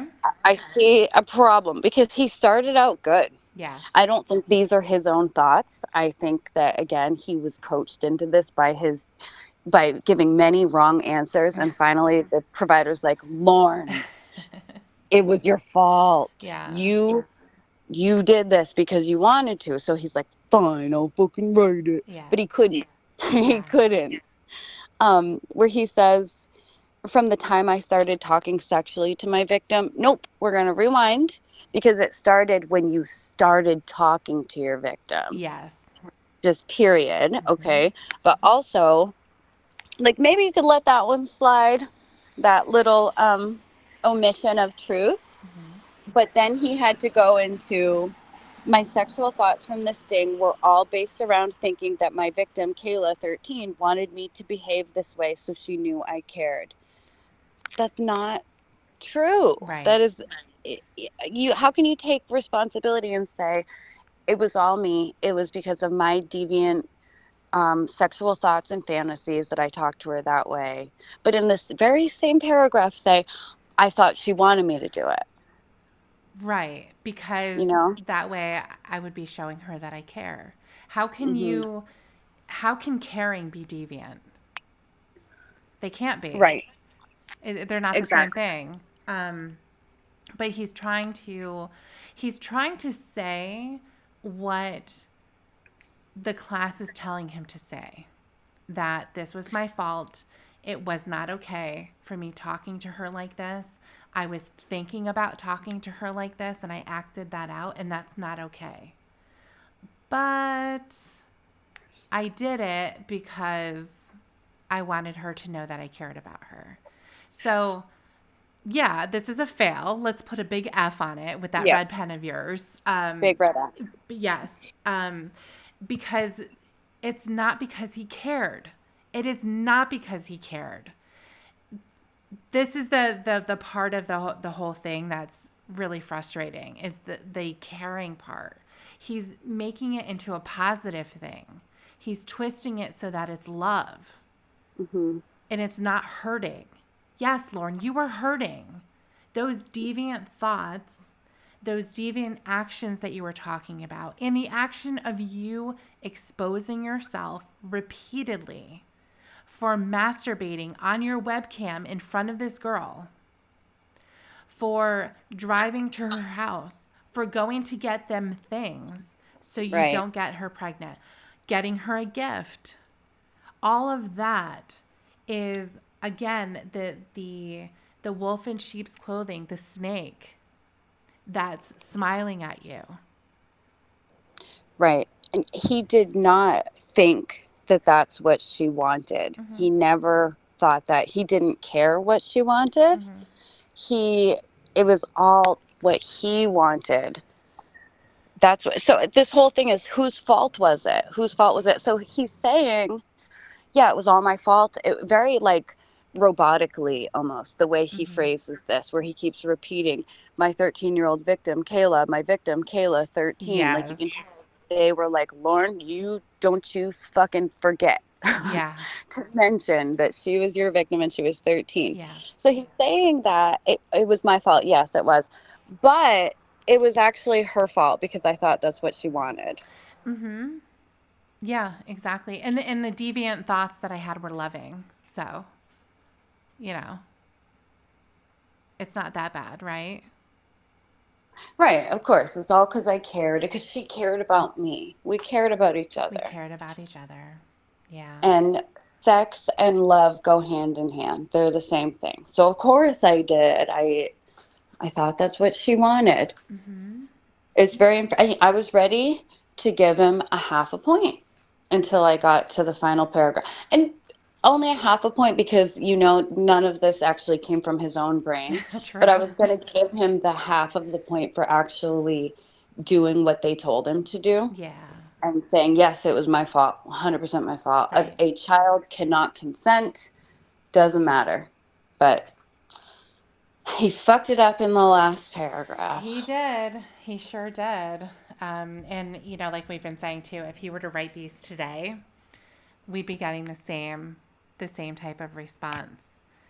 Because as soon as you think that you're kind of getting through, like, okay, is he finally going to get to the point where he understands that there was nothing good here? There was nothing loving. There was nothing I wanted to make her happy. It was all about you and your penis. And he Hmm. and he says yes, yes, yes, and he yeses you until the end. And then he said, "But I know I never wanted to go." Right. But not really, But though. not really, though. Yeah, exactly. I see what you're saying, and you make some good points, but they don't really apply to me. It's different. Right. And you're also not in my head. Right. You can't know what my intentions were. You No, can see very clearly in this chat log, um, what was going on in my head because I expressed it, but you weren't actually in my head, so you exactly. don't know. Right, right. So when it comes to that, when it comes to his intent or his true intent, what he was feeling inside, nobody can tell him that. And Hmm. he holds on to that. It's like in the conversation about Molly, when he was saying basically like they thought they were in love, or We I cared don't know, about each something. other. Right, we cared about each other. And Debbie said, no, Lauren, 15-year-olds, 14, whatever, they cannot fall in love. Mm-hmm. Yeah, they can. High Mm-hmm. school kids fall in love. My brother and his wife fell in love when they were in high school. I mean, Mm-hmm. he was ready to die on that hill that, yes, 15-year-olds, 14-year-olds can fall in love Yeah. without recognizing that that's not what it is. There's a reason there, there's a thing called puppy love for a reason. Yes. When you're a child, it's very different. And when it is with a grown adult, there is no love, just abuse and a Absolutely. victim. Yes. Exactly. Perfectly said. Yeah. When a child is saying that they're in love with their boyfriend or girlfriend or whomever, it's somebody who's on their age level. Hmm. It's with another kid, you know, Right. and whatever type of relationship that they have. A lot of people will talk about similarities with Lauren, some things that they can see within themselves. And often it's a much younger version of themselves. Yes, Like, definitely. oh yeah, when I was in high school, I was jealous, and I would Hmm. scream and yell, and I would, make threats, and I would be, um, acting exactly what we hear from Lorne on these phone calls from a 50-year-old instead of a 16-year-old who doesn't Right. understand relationships, doesn't have control over those types of emotions yet. Totally. And his immaturity is absolutely it's akin to a 14 or 15-year-old. You Mm-hmm. have been dating someone in quotes because in middle school when you're dating someone but you never ever actually like talk to them in school. Yeah. And you never, you're like, oh yeah, I'm going out with him, but you never go anywhere. It's No. like You sometimes just you'll say it. talk on the phone or like Mm-hmm. pass notes, but there's no real dating. But No. you've been dating them for, a week, 2 weeks, and you're talking about getting married and Yeah. having babies and Yeah. being together forever. And Lauren does the same thing. He falls in love immediately, just like young kids do. Because time is different for kids, I swear. Mm-hmm. Like when you're in high school or middle school or whatever, and you've been going out with someone for 2 months, that is the equivalent of like 5 years in adult time. Yeah. You know what I'm saying? Because Mm-hmm. kids start dating and then break up in the same afternoon often, and it's they're kids. It's just they're learning how to do that, how to have relationships and, Yes. whatever. But they fall in love very quickly. It becomes infatuation. We're going to be together forever. You ignore all the bad things and just focus on the good things. And Lauren has the mind of a 14-year-old girl.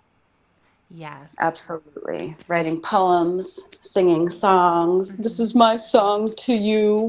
We used to do that in like, I think it was very early high school. I want to say middle school even. Uh-huh.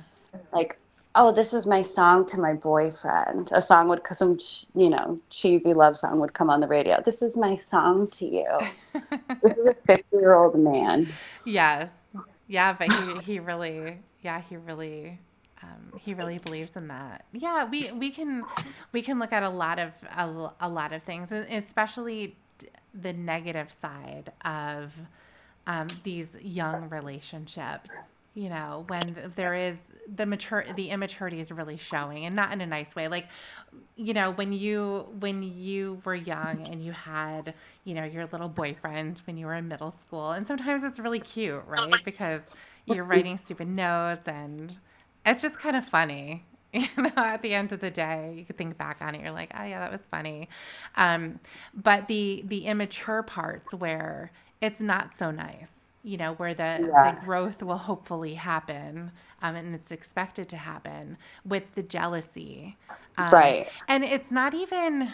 I think sometimes jealousy is a good thing, um, when it's related to making sure that you're paying attention to red flags, and something's not right. It'll kind of pique your interest, like, that something doesn't feel right here. And then Mm-hmm. there's the other side of jealousy where it's seated in insecurity. Insecurity. Yeah. Yes. So then it turns into everything becomes suspect. Um, like, for example, the call with Lauren. Well, I mean, it would be every call with Lauren, right? So I'll be more Yeah. specific. But the one where it was with Rod and Jamie, and Mm-hmm. so of course he's going to be extremely jealous of Rod, but they had been somewhere, and Lauren wants to know, well, who was he sitting next to?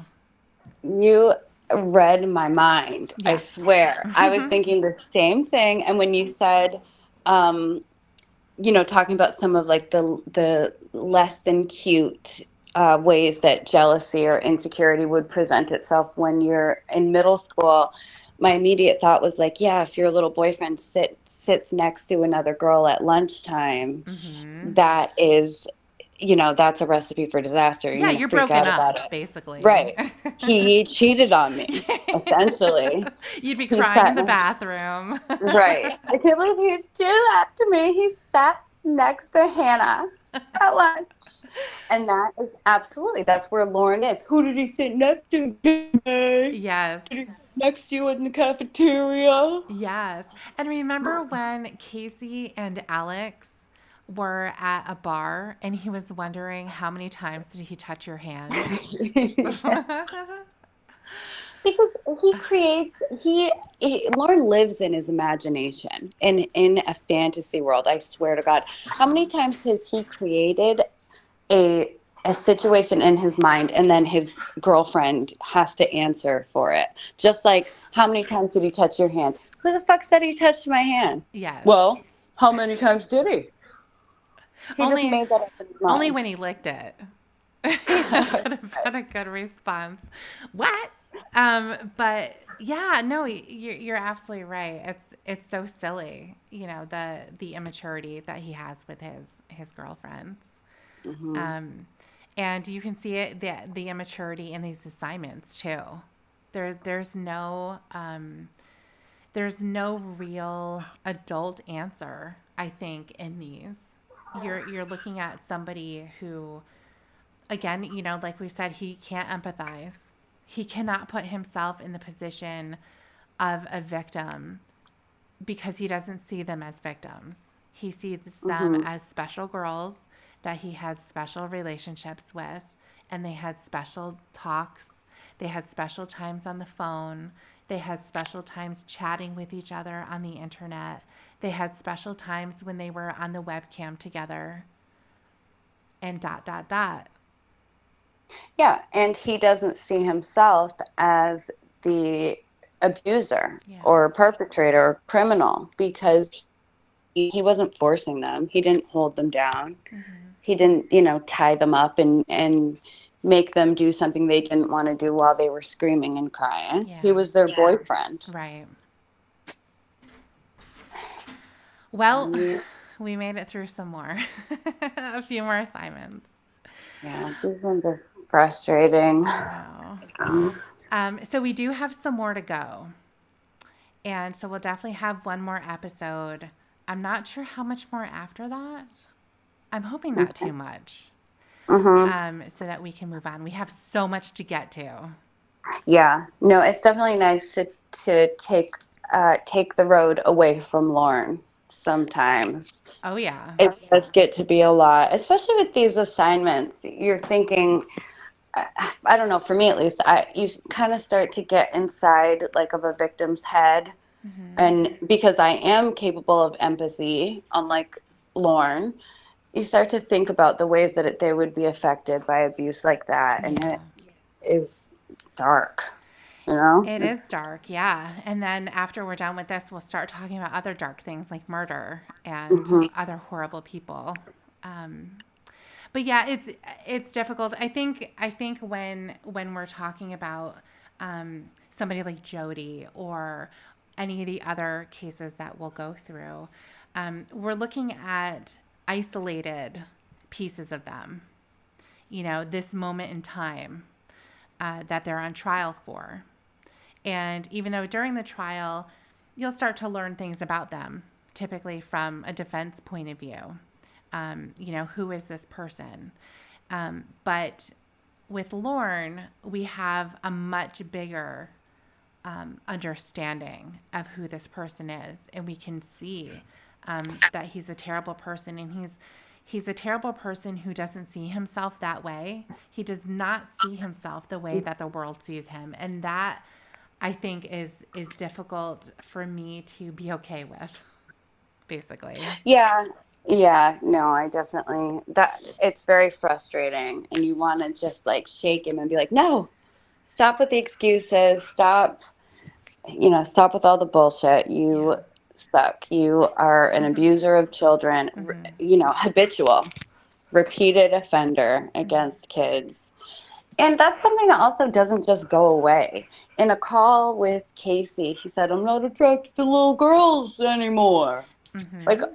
Oh, really? It just went away? Can you please explain how that happened? Because I'm sure there are a lot of psychology, mental health professionals who would love to know how to cure somebody of that Right. How did you affliction. do? You're a miracle, Lauren. Right. How did you do that? No one else can. Hmm. You know? And I'm not saying one crime is worse than the other, of Hmm. course. Like we talk about Lauren and what he tried to do to kids, and then we talk about Jody and she murdered somebody. Yeah. Um, but anything that has to do with kids is just harder to think about somehow. That they Sure. Yeah, I mean it's like kids, animals, right. they're truly innocent, and Hmm. when we're looking at somebody like Travis, for example, with Jody, he was innocent too. Clearly, he did not deserve what happened to him. No. And I think that when there is an adult, we think of them as an adult too, and maybe that means they're not as innocent. Yeah. You know. Yeah. Yeah. Definitely. I mean, and like you said, he was. Um, but yeah, just I don't know when kids are involved, it makes me sadder to think about it. To It be honest. sure, yeah. It's it is really sad. I hate to hear stories like that, but they're Hmm. around. They're certainly around. This is something that's not going to go away, and I think an important lesson out of Lauren's story, out of many stories, is how can they be prevented, first of all, um, and how can you protect yourself? Because ultimately, people like Lauren, they're a dime a dozen. They could be your neighbor right now and you just don't know. They could be your coworker and you just don't know. And so it's a matter of protecting yourself. And, we can't gather all the Laurens and throw them in prison. That's an impossible chore. Aw. Well, Lauren himself can be thrown in prison. That's Yeah. fine. But I just mean in the general sense, of course. Right. You know, Of course. Yeah. Stuff like this is done in secret behind closed doors, and a lot of it stays a secret forever. it does. And Yeah. While yeah. while there's a victim who's suffering, Hmm. tremendously for keeping it a secret and feeling like they have to, for a Hmm. variety of reasons, whether it's out of fear, or it's out of shame, Hmm. or it's out of feeling like, what is the perception going to be? I don't want Hmm. to relive this anymore. So yeah, there's a ton of reasons, and they're all tragic. It's very Yeah. sad that someone has to carry that type of a burden, because someone like Lorne wanted to sexualize their innocence. Right. And that's what makes it satisfying to listen to Lauren being tortured Mm-hmm. by Winnie's insanity or by the robot with Rod, Mm-hmm. just by Ramona with the doctor. Yeah, It feels so good to listen to it because it deserves it. He's, just irredeemable. he is. He absolutely is. Yeah.